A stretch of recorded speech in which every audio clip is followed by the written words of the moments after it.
12가 행동 지침, 능력.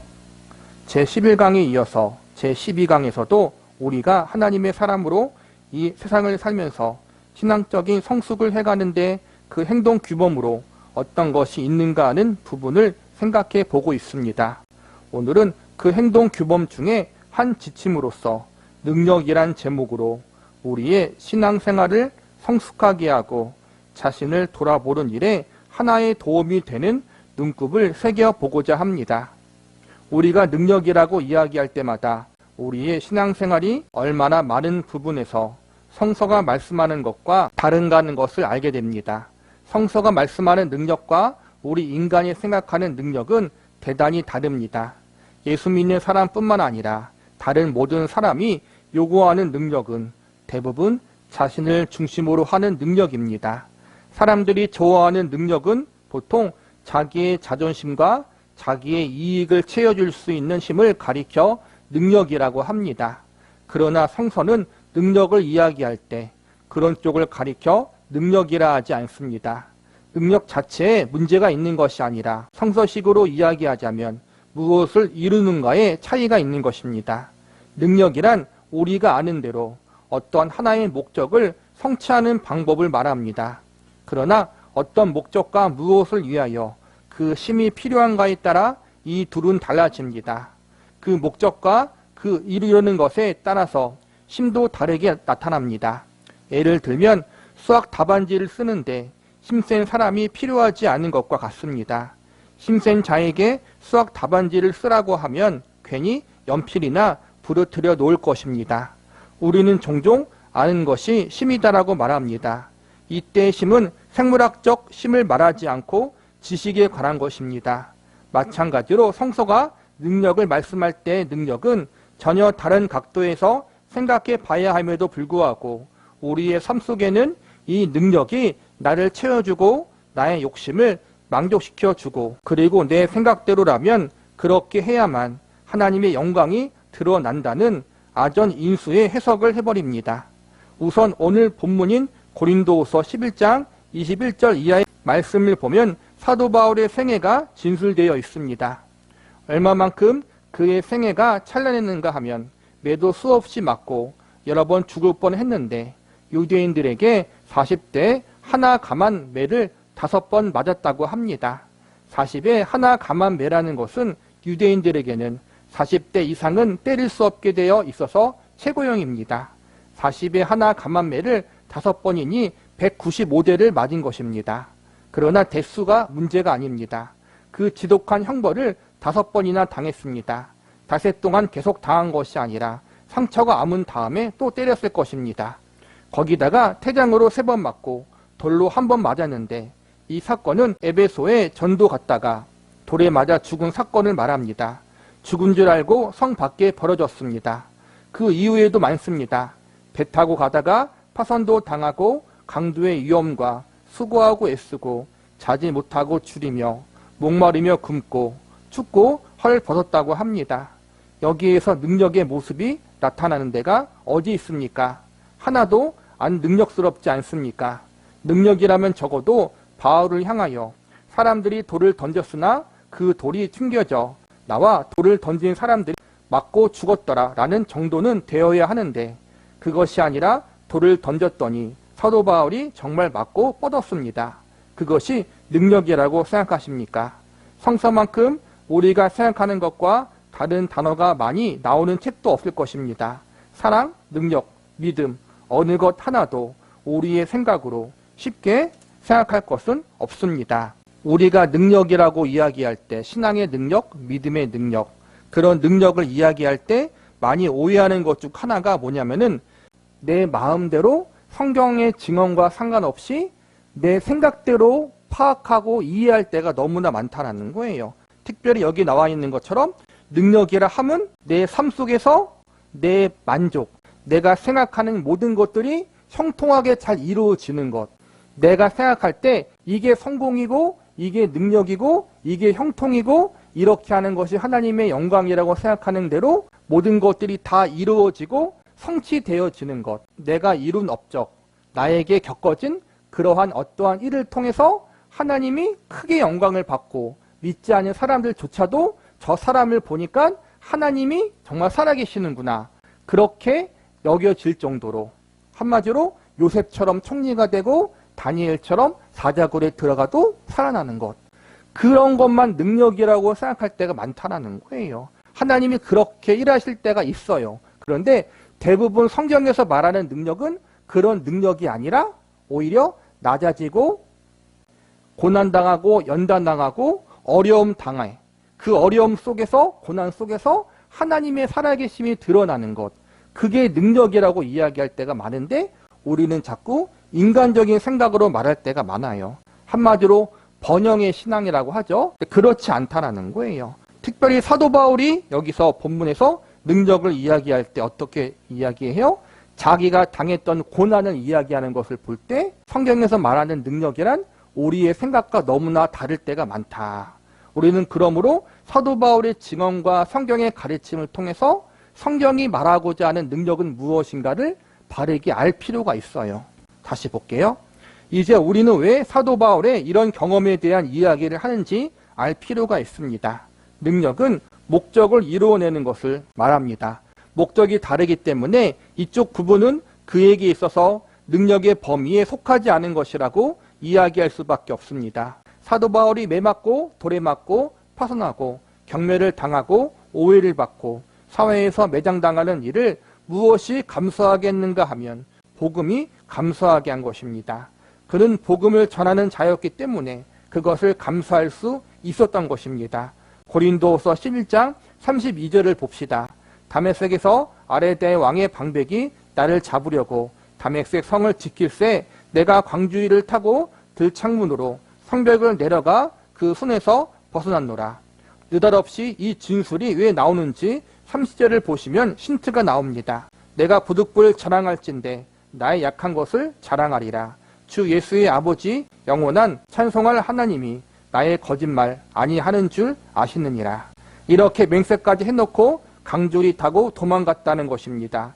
이것이 자랑스러워하는 이야기 같습니까? 아닙니다. 사도 바울이 자기의 명예와 자기의 자존심을 위해서 하나님을 요구하거나 능력을 요구하는 것이 아니라 하나님의 복음을 위하여 자기가 어떻게 밝혀도 좋다는 것을 증명하는 부분입니다.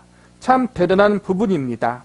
사도 바울이 자기를 이야기하고 자기를 증거할 때 자기의 잘난 점, 능력 있던 점을 증거하는 것이 아니라 예수를 위해서, 복음을 위해서 자기가 고난당했던 일, 그냥 고난당한 것이 아니라 좀 부끄러워 보일 수 있는 일, 특별히 자기의 목숨을 구하기 위해서 강주를 타고 성벽을 도망쳐 나왔던 일, 자기가 매맞고 멸시받았던 이야기를 이야기하면서 복음을 위해서 자기가 이렇게 했던 것을 드러내요.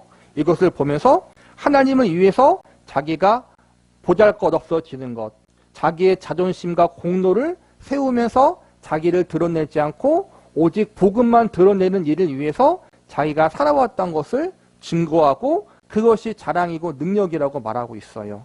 우리에게도 마찬가지라는 거예요. 내 생각과 내 뜻대로 모든 것들이 이루어지는 것이 아니라 내 생각과 내 뜻과는 다르게 어떠한 일이 벌어졌지만 내 생각과 기대가 무너지고 내가 바랬던 대로 모든 것들이 이루어지지 않았지만 하나님이 그걸 통해서 일하셨다면 내가 고난당하고 연단당하고 낮아지고 때로는 부끄러운 일을 당했지만 그걸 통해서 복음이 드러났다면 하나님이 드러났다면 그것이 나에게 감사가 되고 찬양의 이유가 될 수 있어야 돼요. 모든 게 예수님 중심이라는 거예요. 내 중심이 아니라. 우리는 너무나 우리 중심대로 복음을 해석하고 우리 중심대로 하나님의 일을 해석할 때가 너무나 많이 있는데 사도 바울은 그렇지 않았다는 거예요. 우리 역시도 우리 중심대로 신앙생활하고 우리 중심대로 인생을 살아가는 것이 아니라 복음 중심대로, 하나님 중심대로, 예수님 중심대로 복음을 드러내고 하나님을 드러내는 삶을 살아야 해요. 그게 능력이라는 거예요. 내가 해야 할 일이 무엇이냐를 놓치면 능력이 쓸데없는 데서 요구되고 그리고 사실상 주어지지 않기 때문에 사실상 주어진 능력을 소유치 못한 병이 생기게 되어 있다는 것이 성서의 기록입니다. 그러면 우리에게는 우리가 꺼내놓는 한결같은 질문이 있습니다. 하나님은 왜 하필 그런 방법으로 하시는가? 우리가 잘 되어서 하나님을 증명하는 것이 더 좋지 않은가. 그러면서 이렇게 항변합니다. 하나님 꼭 이렇게 하실 것이 뭐 있습니까? 저 아이가 1차, 2차, 3차 떨어져 신학교밖에 갈 곳이 없게 할 것이 뭡니까? 그럴 것이 없이 우리 아이를 1등 시켜주시면 인터뷰할 때 저는 공부도 하나도 안 했어요. 매일 기도하고 처리하고 금식했더니 답안지의 답이 다 보였답니다라고 한다면 이 얼마나 하나님께 영광이 되겠습니까? 이것이 우리가 하는 이야기입니다. 그런데 하나님은 그렇게 안 하시겠답니다. 하나님께서 그렇게는 싫으시답니다. 물론 깊은 다른 이유들이 있습니다. 우리가 하나님과 동업할 사안입니까? 아닙니다. 그거야말로 하나님 마음대로입니다. 하나님이 그가 하시는 일에 우리를 부르셨습니다. 내가 이렇게 하겠다고 하시는데 거기에다 대고 뭐라고 이야기하는 것만큼 우스운 것도 없습니다. 하나님이 이렇게 하시겠다는데 왜 우리가 나서서 그러는지 세상에 알다가도 모를 일입니다. 이 부분에 대해서 하나님은 이렇게 말씀하십니다. 이유가 하나 있다고 합니다. 고린도후서 12장 7절을 보십시오. 여러 계시를 받은 것이 지극히 크므로 너무 자고하지 않게 하시려고 내 육체에 가시 곧 사단의 사자를 주셨으니 이는 나를 쳐서 너무 자고하지 않게 하려 하심이라. 이것이 내게서 떠나기 위하여 내가 3번 주께 강구하였더니 내게 이르기를 내 은혜가 내게 족하도다. 이는 내 능력이 약한 데서 온전하여 짐이라 하신지라. 이러므로 도리어 크게 기뻐함으로 나의 여러 약한 것들에 대하여 자랑하리니 이는 그리스도의 능력으로 내게 머물게 하려 함이라. 여기 능력이란 단어가 2번 나오는 것을 주의해 보시기 바랍니다. 하나님의 능력은 우리의 약한 데서만 증명된다고 합니다. 우리가 갖고 있는 최고의 미련한 생각은 내가 하나님을 업고 뛰겠다는 생각입니다. 내가 힘을 가져서 하나님을 업고 뛰겠다고 합니다. 하나님이 몹시 불편하게 휠체어 타고 계시니 나를 건강케 해주면 내가 업고 뛰겠다고 꼭 거꾸로 생각합니다. 우리가 갖는 가장 큰 오해거리입니다. 그런데 하나님은 우리가 약한 자리에서만 자신의 강함을 증명해 보이신다고 합니다. 이 부분에서 가장 재미있는 것은 예수님 사건입니다. 여러분 생각에는 예수님의 지상 생애에는 능력자의 생활로 보이십니까? 아니면 약한 자의 생활로 이미지가 남았습니까? 곧 예수님은 능력자로 서셨습니까? 인약한 자로 서셨습니까? 우리가 예수님을 생각할 때는 능력자로 생각합니다. 죽은 나사로를 일으켰습니다. 오병이어의 기적을 일으켰습니다. 바다 위를 걸으셨습니다. 얼마나 놀라운 일의 연속입니까? 그래서 우리는 예수님께 능력을 가지시고 이 세상을 살았다고 자꾸 생각하는데 예수님은 한 번도 능력으로 사신 적이 없습니다. 하나님의 나라를 증명하기 위하여 기적을 도입한 적은 있어도 자신을 증명하기 위하여 기적을 도입한 적이 없다는 사실을 알아야 합니다. 그 대표적인 사건이 그가 십자가에 죽으셨다는 사건입니다. 십자가에 죽은 만큼 가장 큰 실패와 경멸과 좌절의 자리는 없습니다. 하나님이신 예수님께서 인간들의 손에 체포당하셨고 묶여서 채찍을 맞고 홍포를 입고 가시의 간을 쓰고 십자가에 매달리셨습니다. 예수님의 생애를 볼 때 우리가 예수님의 기적과 예수님이 행했던 여러 이적들을 많이 봐요. 그것에만 집중을 한다면 예수님은 능력자다. 능력을 행하셨다. 그렇게만 볼 수 있는데 더 깊이 넓게 예수님의 생애를 본다면 예수님의 생애의 마지막은 십자가와 연결되어 있어요. 예수님은 십자가에서 돌아가셨어요. 인간들에 의해서 핍박받고 그들에게 억울하게 누명을 쓰임받아서 무기력하게 십자가에서 죽으셨어요. 그런데 우리는 그 십자가를 통해서 구원받았어요. 즉 하나님의 일하시는 것과 하나님의 생각과 우리의 생각은 다르다라는 거예요. 왜 제자들이 다 도망갔어요? 예수님이 붙잡혔을 때 제자들의 생각에는 예수님을 통해서 유대 나라가 부흥되고 그 유대 나라를 통해서 하나님 나라가 임할 줄 알았는데 예수님이 무기력하게 핀 걸 보고 제자들이 다 도망간 거잖아요. 자기의 생각과 다르게 예수님이 일한 것에 대해서 실망하고 낙심했기 때문에 다 도망갔던 거 말이에요. 우리도 그럴 때가 너무나 많다라는 거예요. 우리는 하나님이 이렇게 하셔야만 하나님이 영광을 받으시고 이렇게 일하셔야만 하나님이 능력을 보여주시는 것이라고 착각을 할 때가 많아요. 어떠한 능력을 강조할 때가 많은데 예수님의 십자가의 능력은 그게 아니었다는 거예요. 그분이 쉼없이 죽으심을 통해서, 쉼이 없어서 죽으신 것이 아니죠. 구원의 사역을 이루시기 위해서 십자가에 달리신 것인데, 예수님의 능력은 십자가를 통해서 증명된 건데, 우리는 십자가보다는 십자가에 내려와서 로마 제국을 멸망시키는 예수님을 바라볼 때가 너무나 많다라는 거예요. 그렇지 않다라는 거예요.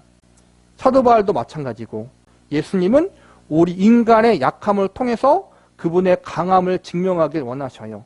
우리가 했다라는 것을 드러내는 것이 아니라, 우리는 할 수 없는데 할 수 없는 우리를 통해서, 우리의 실패와 좌절을 통해, 약함을 통해 하나님이 하셨다는 것을 100% 증명하길 원하신다라는 거예요. 그래서 우리의 약함, 우리의 낮아짐을 통해 일하시는 경우들이 대부분이라는 거예요. 그런데 우리는 그렇게 자꾸만 생각하지 않고 번영과 성공과 세상의 승리를 원할 때가 너무나 많다. 하나님은 그렇게 일하지 않으신다는 사실을 항상 기억해야 해요. 그가 십자가를 질 힘이 없어서 구레네 시몬이 대신 지고 올라가야만 했습니다. 심이 도대체 어디 있습니까?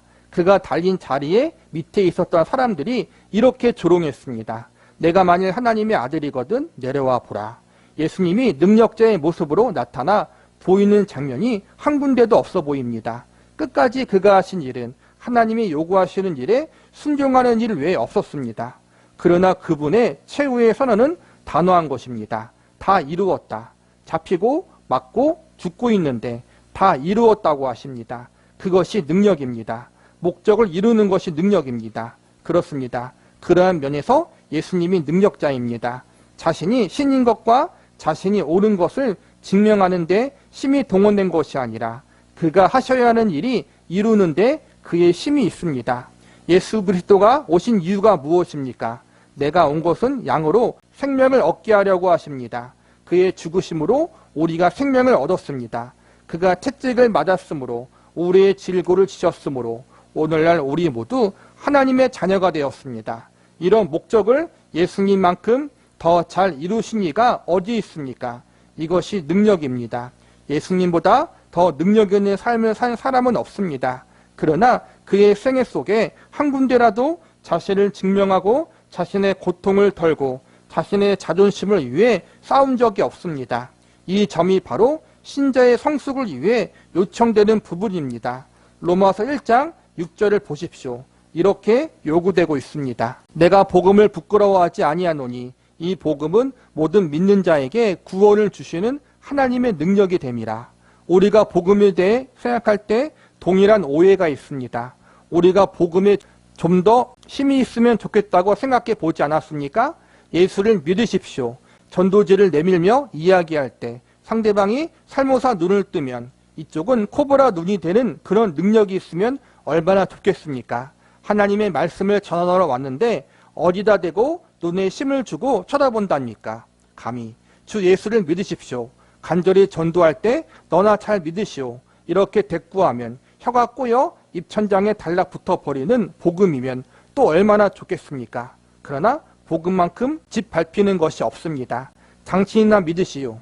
귀찮게 굴지 마시오. 한 방 먹이기 전에 빨리 가시오. 이런 괄시를 당하고 사는 것이 나이기 전에 복음이란 사실을 인정해야 합니다. 사도 바울이 다메섹 가는 길을 위해 회심 이전에는 성령 충만했던 집사 스데반을 죽였고 살기 등증하며 다메섹으로 이 그리스도의 도를 좇는 자들을 다 죽일 권세를 가지고 잡으러 갑니다. 그렇게 기세 등등하게 가다가 다메섹 도상에서 예수 그리스도를 만납니다. 예수님이 뭐라고 하십니까?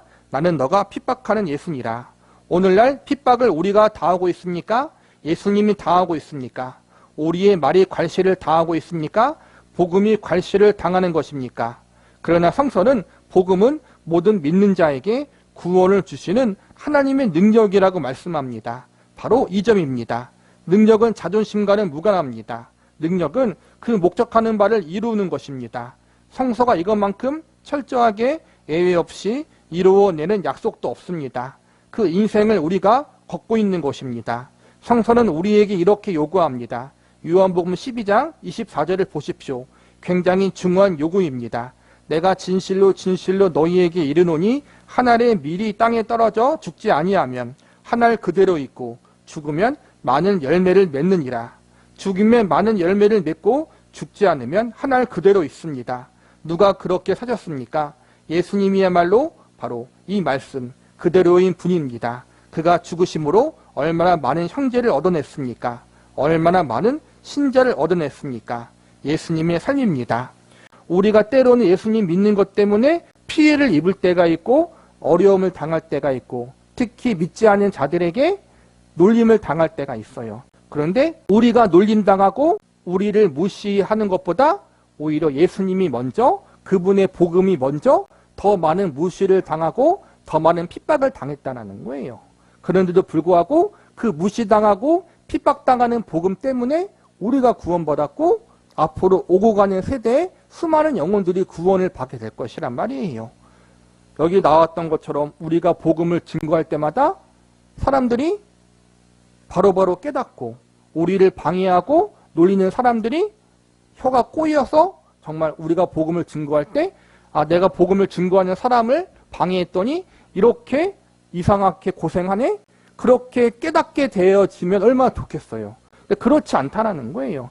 솔직히 우리도 대부분 그렇잖아요. 중간에 예수님 믿었잖아요. 예수 믿기 전에 누군가 복음을 전하면 얼마나 코웃음 치고 비웃었어요. 그런데 그런 우리가 사도 바울처럼 이 자리에 오게 된 게 복음의 능력이고 예수님의 능력이라는 거예요. 눈에 보이는 어떠한 큰 것들이 없어도 하나님께서 하나님의 능력과 섭리로 그렇게 영혼을 구원하신다. 즉 우리가 생각하는 능력이 없어도 하나님께서는 하나님만의 능력으로 그렇게 복음을 통해 또 고난과 연단을 통해 하나님의 일을 성취하신다. 예수님처럼 예수님이 우리가 생각하는 것처럼 세상을 뒤집은 것이 아니었잖아요. 그렇죠? 로마 제국을 뒤집어서 정복한 것이 아니라 하나님의 일하심, 하나님의 능력과 우리가 생각하는 것은 다를 수 있다. 그런데 우리가 생각하는 것보다 하나님의 생각과 하나님의 방법이 더 옳다. 이 생각을 우리가 반드시 알아야 되고 우리가 생각하는 능력은 하나님의 능력과 다를 때가 많다는 걸 기억하고 우리가 생각하는 능력을 고집하지 말고 하나님께서 가르쳐 주시고 예수님이 보여주신 그 낮은 자의 능력, 하나님이 일하시는 그 능력을 우리가 사모하고 추구할 수 있는 사람이 되어야 해요. 그리고 우리의 시선, 우리의 가치관을 세상의 방법과 우리의 방법으로 두지 말고 오로지 예수님과 하나님의 말씀에 둘 수 있는 저와 여러분이 되기를 바라겠습니다. 성서는 우리에게 이렇게 요구합니다. 요한복음 12장 24절을 보십시오. 굉장히 중요한 구절입니다. 내가 진실로 너희에게 이르노니 한 알에 밀이 땅에 떨어져 죽지 아니하면 한 알 그대로 있고 죽으면 많은 열매를 맺느니라. 죽으면 많은 열매를 맺고 죽지 않으면 한 알 그대로 있습니다. 누가 그렇게 사셨습니까? 예수님이야말로 이 말씀 그대로인 분입니다. 그가 죽으심으로 얼마나 많은 형제를 얻어냈습니까? 얼마나 많은 신자를 얻어냈습니까? 예수님의 삶입니다. 이 말씀의 연결이 어떻게 되는지 26절을 보십시오. 사람이 나를 섬기려면 나를 따르라. 나 있는 곳에 나를 섬기는 자도 거기 있으리니 사람이 나를 섬기면 내 아버지께서 저를 귀히 여기시리라. 우리에게 요구하고 있는 것은 바로 이 같은 삶을 살라는 것입니다. 땅에 떨어져 썩는 밀알, 곧 자신을 희생하고 죽어야 합니다. 요한복음 14장 8절입니다. 빌립이 예수님 앞에 나와 이런 요구를 합니다. 빌립이 가로되 주여 아버지를 우리에게 보여주옵소서. 그리하면 족하겠나이다. 예수께서 가라사대 빌립아 내가 그렇게 오래 너희와 함께 있으되 내가 나를 알지 못하느냐. 나를 본 자는 아버지를 보았거늘 어찌하여 아버지를 보이라 하느냐. 나는 아버지 안에 있고 아버지는 내 안에 계신 것을 너희가 믿지 아니하느냐. 내가 너희에게 이르는 말이 스스로 하는 것이 아니라 아버지께서 내 안에 계셔 그의 일을 하시는 것이라. 예수께서 빌립에게 이렇게 말합니다. 나를 보라. 나를 보면 하나님을 안다. 나를 본 자는 아버지를 본 자다. 나를 보아서 모르겠느냐. 그러면 내가 하는 일을 보아라. 그러면 너희가 하나님을 알 수 없다. 이유가 바로 이것입니다. 어느 누구든지 자기를 위하여 삽니다. 자기 이익을 위해 살고 자기의 자존심을 변화하는 법인데 예수님은 그렇게 살지 않았다는 증명입니다. 나를 보라. 내가 나를 위해 산 적이 있느냐. 내 삶을 보라. 나 아닌 누구를 위해 사는 것에서 내 인생만큼 확실한 자가 있느냐? 나를 보면 보내신 이가 있고 내가 순종하고 있는 분이 있다는 것을 척 보면 알게 되지 않느냐? 바로 이 기록입니다. 십자가를 보면 알 수 있습니다. 예수님께서 죽음을 불사했던 것은 자기를 위해 살지 않는 생애라는 것이 가장 응전적으로 나타나는 사건입니다. 그래서 요구하는 것입니다. 11절을 보겠습니다. 예수님께서 이렇게 말씀하십니다. 내가 아버지 안에 있고 아버지께서 내 안에 계심을 믿으라. 그렇지 못하겠거든 행하는 그 일을 인하여 나를 믿으라. 내가 진실로 진실로 너희에게 이르노니 나를 믿는 자는 나의 하는 일을 더도 할 것이요 또한 이보다 큰 것도 하리니 이는 내가 아버지께로 감이니라. 우리도 예수님같이 살도록 요구받고 있습니다. 우리가 그 안에 있으면 주님같이 살면 주님이 하신 일을 우리가 할 수 있습니다. 우리가 가장 사모하고 우리가 가장 사랑하는 분, 우리의 믿음의 근원 되시고 목적 되시는 예수님의 삶이 어떠한 삶이었어요? 그분이 능력의 삶이었잖아요. 근데 그분의 능력의 삶이 우리가 생각하는 능력, 모든 것들을 다 이루어내는 전지전능한 능력, 그 능력을 우리에게 보여주시는 것으로 끝나는 것이 아니라 그런 능력이 있음에도 불구하고 십자가에서 그분의 생명을 내어놓으셨어요. 억울하게 비판받고 정죄받고 손가락질 받았음에도 불구하고 그들을 용서하기 위해서 하나님 아버지 앞에 기도하는 모습으로 십자가에서 죽으셨어요. 우리가 생각하는 능력과 하나님이 발휘하신 능력의 차이가 여기 있다는 거예요. 철저하게 예수님은 하나님의 일을 감당하셨고 그 하나님의 일은 쌍적으로 성공하고 형통하고 큰 능력을 발휘해서 사람들의 주목을 끌어서 그 사람들을 통해서 어떠한 목적을 이뤄내는 것이 아니라 철저하게 하나님의 뜻대로 섬기고 희생하시고 죽으셨다는 거예요. 예수님은 한 번도 그분의 자의대로 행동하거나 말하지 않고 철저하게 하나님의 뜻과 그분의 생각과 그분의 의지대로 순종하셨어요. 우리가 그것을 본받아야 한다는 거예요. 우리의 생각으로는 이렇게 하는 것이 하나님께 영광이 될 것이고 우리의 생각으로는 이렇게 하는 것이 교회에 유익이 될 것이고 내 생각에는 이렇게 하는 것이 더 좋을 것 같다라고 하지만 우리는 내 생각을 실행하는 것이 아니라 예수님이 어떻게 순종의 삶을 사셨는가 그것을 우리가 말씀을 통해 목격하고 그것을 따르기 위해서 힘쓰는 사람들이 되어야 해요. 내 생각에는 이럴 것 같은 데가 아니라 하나님의 말씀에 따라서 예수님의 모습이 어떠했는가 그 모습을 우리가 따라야 한다는 거예요. 주님이 하신 일은 단 하나입니다. 내가 온 곳은 양으로 생명을 얻게 함이니라. 많은 사람을 위하여 내 목숨을 대속물로 주노라. 우리도 그렇게 부름받은 자입니다. 우리는 자신을 위하여 사는 자가 아닙니다. 우리 중에 아무도 자신을 위하여 사는 자가 없고 자기를 위하여 죽는 자도 없습니다. 우리는 사나 죽으나 주의 것입니다. 우리의 삶은 우리를 위해 있지 않습니다. 그것은 다만 우리의 삶으로 인하여 우리의 인생으로 인하여 나의 존재로 인하여 이 진리가 결과가 되도록 하기 위하여 부름받은 자들입니다. 마치 예수님같이 말입니다. 예수님이 십자가에 달리심으로 죽으심으로 복음의 열매를 맺으며 하나님께서 예수님을 보내신 목적을 이룬 것 같이 오늘 우리도 그렇게 부름받은 삶을 사는 자들입니다. 나의 삶을 통해 내 이웃들이 예수 그리스도에게 돌아오는 결과가 맺혀지는 삶으로 부름받았기 때문에 우리의 삶은 능력 있는 삶이라고 합니다. 밟으면 밟힙니다. 찢으면 찢기는 것입니다. 이것이 우리의 삶입니다. 고린도후서 6장 3절에 이 삶을 정확하게 묘사하고 있습니다. 우리가 이 직책이 회방을 받지 않게 하려고 무엇에든지 아무에게도 거리끼지 않게 하고 오직 모든 일에 하나님의 일꾼으로 자천하여 많이 견디는 것과 환난과 궁핍과 고난과 매 맞음과 갇힘과 요란하는 것과 수고로움과 자지 못함과 먹지 못함과 깨끗함과 지식과 오래 참음과 자비함과 성령의 감화와 거짓 없는 사랑과 진리의 말씀과 하나님의 능력 안에 있어 이런 가장 선한 것들을 하나님의 능력 안에 있어서 행합니다. 하나님의 능력 안에 있어 의의 병기로 좌우하고 영광과 욕됨으로 말미암으며 악한 이름과 아름다운 이름으로 말미암으며 속이는 자 같으나 참되고 무명한 자 같으나 유명한 자요 죽은 자 같으나 보라 우리가 살고 징계를 받은 자 같으나 죽임을 당하지 아니하고 근심하는 자 같으나 항상 기뻐하고 가난한 자 같으나 많은 사람을 부유하게 하고 아무것도 없는 자 같으나 모든 것을 가진 자로다. 가난한 자 같으나 남을 부유하게 하기 위하여 우리가 여기 살아있는 것입니다. 고린도후서 8장 9절입니다. 우리 주 예수 그리스도의 은혜를 너희가 알거니와 부유하신 자로서 너희를 위하여 가난하게 되심은 그의 가난함을 인하여 너희로 부유케 하려 하심이라. 그의 가난함은 무엇이고 그의 부유함은 무엇입니까?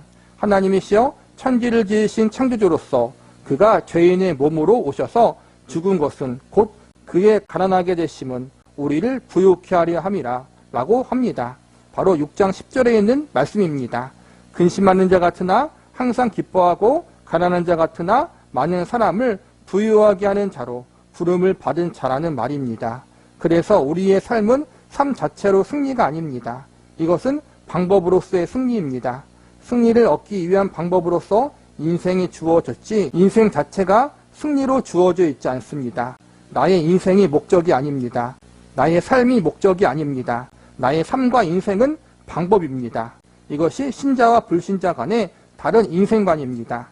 인생에 승리하기 위하여 불의와 타협하고 부정과 타협하는 것이 아니라 이것을 통하여 영혼을 구원하는 결과를 만들어내기 위해 이 삶을 걷고 있는 자들입니다. 그것을 얻기 위해서라면 이 삶을 우리는 상과 타협할 수 없습니다. 우리의 인생 자체가 승리가 목적이 아니라는 말은, 승리가 방법이라는 말은 신자들이 살아가는 삶이 믿지 않는 사람들이 볼 때 유복하거나 모든 것들이 다 형통하거나 만사가 잘 되어지는 그러한 성공적인 삶이 아닐 수 있다는 거예요. 오히려 사도 바울이 그랬고 우리의 믿음의 선진들이 그랬고 예수님이 그랬던 것처럼 믿기 때문에 세상에서 핍박을 당할 수 있고 믿기 때문에 희생당할 수 있고 믿기 때문에 업신여김을 당할 수 있다는 거예요. 그리고 당연히 복음을 증거하고 예수님을 믿는 믿음대로 성경의 가치관대로 살다 보면은 믿지 않는 사람들과 부딪힐 수밖에 없고 거기서 우리는 그들에게 핍박당하고 고난당할 수 있고 업신여김을 당할 수 있다는 거예요. 우리는 억울해서 그들에게 항의할 수 있고 싸울 수 있고 같이 부딪힐 수 있지만 같이 삿대질할 수 있지만 믿기 때문에 우리가 참고 인내하고 견딜 수 있는, 똑같이 우리가 대항할 수 있지만 우리가 한 발 물러서서 내 손해를 감수할 수 있는 그러한 부분들이 믿는 자들의 삶 가운데 있다라는 거예요. 예수님처럼 그들에게 우리의 실력을 행사해서 이기는 것이 아니라 당해주는 것, 믿기 때문에 같이 부딪히지 않고 한 발 물러서는 것, 그러한 삶의 모습을 보여주는 것이 곧 승리라는 거예요. 믿지 않는 사람들 눈으로 볼 때는 그것이 호구처럼 보일 수 있고 바보처럼 보일 수 있지만 성경의 가치관과 예수님의 모습을 보면은 그게 결국엔 승리라는 거예요. 하나님 앞에서. 우리는 세상 사람들이 인정하는 승리를 따라가는 것이 아니라 하나님과 예수님이 인정하는 승리를 따라가는 사람들이기 때문에 우리가 세상의 가치관에 따라서 우리의 인생을 판단하는 것이 아니라 성경의 가치관과 기준에 따라 우리 인생을 판단하고 분별하고 그 기준대로 살아갈 수 있는 사람들이 되어야 해요. 말씀의 기준에 따라 살아가지 않으면 안 된다는 거예요. 근데 많은 성도들이, 많은 교회들이 성경의 가치관과 말씀의 가치관, 예수님의 모습을 따라가기보다는 세상에서 말하는 성공과 승리의 기준을 따라갈 때가 많이 있잖아요. 좋은 대학 가고 좋은 취업하고 좋은 사람 만나서 좋게 결혼해서 잘 되는 것, 그것이 마치 복 받는 것처럼 승리한 것처럼 우리가 이야기할 때가 너무나 많잖아요. 근데 그게 아니라는 거예요. 예수님이 그렇지 않았기 때문에. 사도 바울도 마찬가지고 우리는 성공과 승리의 기준을 세상의 것에 두는 것이 아니라 철저하게 예수님께 둬야 한다. 성경 말씀에 둬야 한다는 거예요. 하나님이 우리더러 매달 1,000만 원씩 바치라면 안 하겠습니까? 그래도 우리는 기꺼이 할 것입니다. 돈이 없으면 장기를 팔아서 갖고 오든지 한국 은행을 털든지 무슨 수라도 썼을 것입니다. 하나님께서 우리에게 요구하시는 것이 너가 나를 위하여 승리를 해달라는 것이 아니라 내가 이 승리를 갖고 있으니까 내가 이 승리를 위하여 너를 가난한 자로 쓰겠다는 것입니다. 가난한 자가 물질에 관한 것이 아님을 이미 아실 것입니다. 우리를 세상의 것에 대한 승리가 아닌 세상의 것으로는 실패한 자로 쓰시겠다는 것입니다. 우리를 가난한 자로 쓰셔서 이 영혼을 구원하는 이 승리를 이루어내는 일에 우리 인생을 쓰겠다고 부르신 것입니다. 우리더러 매달 1,000만 원씩 갖다 바치라고 해도 바쳐야 될 입장임에도 불구하고 그것이 아니라 과부의 2랩돈만 내라는 것입니다. 그것을 우리가 못하겠습니까? 1,000만 원씩 갖다 바치라면 그건 어렵지만 오늘의 번 것 중 10분의 1만 바치라는 것이야. 못 바칠 것이 뭐겠습니까? 그것은 액수를 비교하는 것이 아닙니다. 우리에게 성공해라, 승리해라, 높은 사람이 되라고 요구하시는 것이 아니라 저도 좋다, 실패해도 좋다고 하나님께서 요구하는데도 이 길을 못 가겠느냐 하는 이야기입니다. 이건 갈 수 있는 길입니다. 아니, 가야만 하는 길입니다. 이것이 하나님이 우리를 부르시는 부름입니다. 승리자로 부르지 않는다는 것을 명심하셨으면 좋겠습니다. 우리는 영혼을 구원하는 이 승리, 영혼을 준비시켜야 하는 이 진리를 결심시키기 위하여 부름받은 걸음들입니다. 우리로 말미암아 그 나무를 키우기 위하여 부른 것입니다. 퇴비를 만드는데 썩지 않으면 어떻게 하시겠다는 것입니까? 김치를 담그려고 소금물에 절궜는데 그 다음날 보니까 배추나무가 되어 퍼렇게 살아있습니다. 우리를 하나님이 무엇으로 만들자는 것입니까? 소금에 절어 있으라고 합니다. 세상의 문제에 절어서 파김치가 되어 오십시오. 하나님이 맛있게 드시게. 이것이 성서가 진술하는 내용입니다. 세상에서 지라. 어떤 문제에 관한 한 세상적인 방법에 관한 한 절하. 그걸로 승리하지 말아라. 정당하게 살아라. 하나님 앞에 순종하라. 돌을 던지면 맞아라.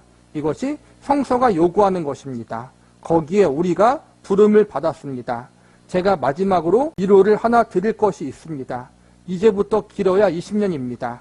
아주 길어야 30년입니다. 군대에 가면 이렇게 말합니다. 맘대로 해라. 거꾸로 매달아도 좋다. 그래도 국방부의 시계는 돌아간다. 그리고 제대 날짜만 셉니다. 수부해봤자 3년입니다. 우리가 지금부터 홀딱 매를 맞아도 30년만 맞으면 끝입니다. 우리가 우리 인생에 가장 못 알아듣는 것이 이것입니다. 우리의 능력이 무엇입니까? 우리를 통하여 하나님이 영혼을 구원하시고 하나님의 영광을 드러내시는 일을 위하여 오늘 나를 걷게 하시는 이것을 그 목적에 부합되는 방법으로 산다는 자세입니다. 여기에 우리의 능력이 있는 것입니다. 군대 지금 2년이죠? 2년만 고생하면 된다는 거예요. 2년만 참자. 마찬가지로 우리 성도들도 30년만 참자라는 거예요. 길어야 30년. 언제 죽을지 모르겠지만 저희 같은 경우는 80세, 90세 하면은 아직도 50년 살아야 되는데, 그죠? 권사님들 같은 경우에는, 그죠? 길어야 30년이에요. 30년만 고생하면 이제는 우리는 끝난다라는 거예요. 영원한 천국에 가니까. 그러니까, 이젠 우리가 30년만 참자. 내 남은 인생이 영원한 것이 아니잖아요? 영원하지 않은 인생, 그 순간만 참으면 된다라는 거예요. 그 순간만 잘 참고 믿음으로 인내하고 견뎌내면 우리가 된다라는 거예요. 예수님이 했던 것처럼, 우리의 신앙의 선배들이 갔던 것처럼 참고 견디고 인내하자. 하나님을 위해서, 영혼 구원을 위해서, 복음 증거를 위해서, 교회를 세우기 위해서 우리가 참고 견디자. 그런데 우리는 참 그래요. 길어야 100년이잖아요. 그렇죠? 100년 사는 인생, 그 100년 살려고 아둥바둥 별일을 다 하잖아요. 돈을 긁어모으고 명예를 얻기 위해, 권력을 얻기 위해서. 특히 우리가 정치인들 보면은 권력을 얻기 위해서, 대통령 5년이잖아요. 그 5년 그걸 얻기 위해서 진짜 난리를 치잖아요. 그 권력 때문에. 우리 인간도 그렇다라는 거예요. 그 잠깐의 권력을 위해서, 명예를 위해서, 인생을 위해서 그렇게 모든 걸 바치는데 우리는 영원한 삶이 약속되어 있는 천국의 자녀와 백성인데도 불구하고 우리가 이 잠깐을 못 참겠냐는 거예요. 우리에게 주어진 인생, 말씀에 순종하고 예수님을 바라봄으로 끝까지 잘 인내하고 참아내고 살아가자라는 거예요. 세상에서 성공하고 세상에서 승리하는 것이 아니라 예수님 안에 승리, 예수님 안에 있는 그 모든 보화, 좋은 것들이 있으니까 그 예수님 안에서 참고 인내하며 살아가자라는 거예요. 신자들의 자랑이란 때리려면 때리라는 것입니다. 그것으로 말미암아 하나님의 영광이 선포되고 하나님이 하시고자 하는 일이 됩니다. 우리가 여기서 펄쩍 뛰고 일어나면 하나님이 하실 일이 되지 않는다고 합니다.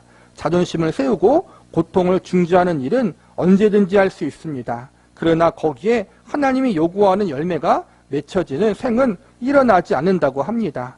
우리를 위해서 하나님이 요청하는 것은 신앙이 아닙니다. 신앙생활 속에서 어느 만큼이나 우리의 신앙이 하나님이 목적하시는 목적을 위하여 그 결과를 위하여 부름받은 방법으로 살고 있는가를 돌아보는 것이 필요합니다. 이것이 신앙 성숙에서 가장 필요한 것입니다.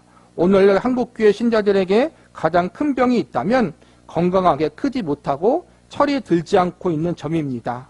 우리는 우리의 신앙이 철이 들도록 해야 합니다. 하나님 앞에 부름받은 우리 인생, 나의 삶이 어떤 것을 위하여 존재하는가를 보십시오.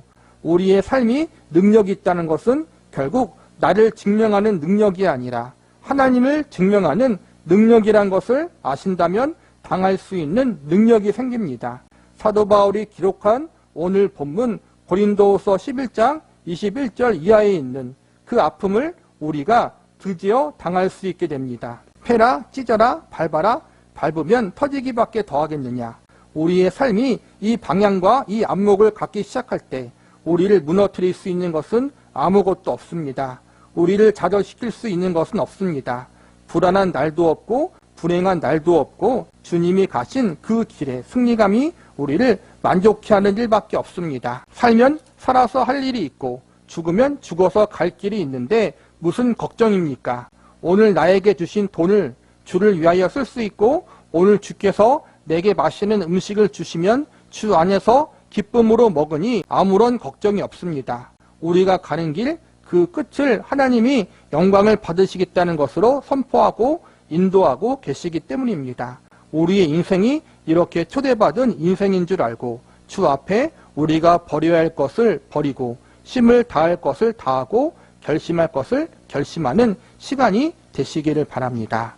우리의 성도의 인생이 세상으로 볼 때 크게 잘되고 성공하고 남들이 부러워할 만한 그러한 형통을 경험하지 못할 수 있어요. 오히려 믿는 믿음 때문에 세상과 타협하지 않기 때문에 진리를 쫓기 때문에 말씀에 따라 살기 때문에 세상 사람들이 우리를 핍박할 수 있고 그래서 억울한 일을 당할 수도 있고 손해를 당할 수도 있어요. 그런데도 불구하고 그러한 어려움이 있고 크게 성공하지 못한 부분이 있어도 하나님이 보실 때 내가 예수님 안에 있다면 내가 믿음으로 살아가려고 노력한다면 그것이 하나님이 보실 때 승리이고 성공이고 형통일 수 있다는 거예요. 그래서 예수님 안에 있는 신자에게는 절대적인 실패가 없다라는 거예요. 절대적인 절망이 없다라는 거예요. 왜냐하면 모든 것들을 합력해서 하나님이 선을 이루시기 때문에 그러기 때문에 현실의 어려움에 실망하지 말고 우리가 세상에서 하나님의 미랄로 썩어지는 듯한 그러한 아픔을 당하지만 끝까지 잘 참아내고 인내하며 나아가다 보면은 이제는 우리가 먼 훗날 칭찬과 영광의 면류관을 받을 수 있을 거라는 거예요. 결국엔 예수님 안에서 우리는 승리할 것이고 예수님 안에서 영광된 존재로 될 거예요. 그것을 예수님이 약속하셨기 때문에 우리가 그 예수님을 신뢰함으로 끝까지 우리가 믿음으로 세상과 타협하지 아니하고 살 수 있는 저와 여러분이 되기를 바라겠습니다.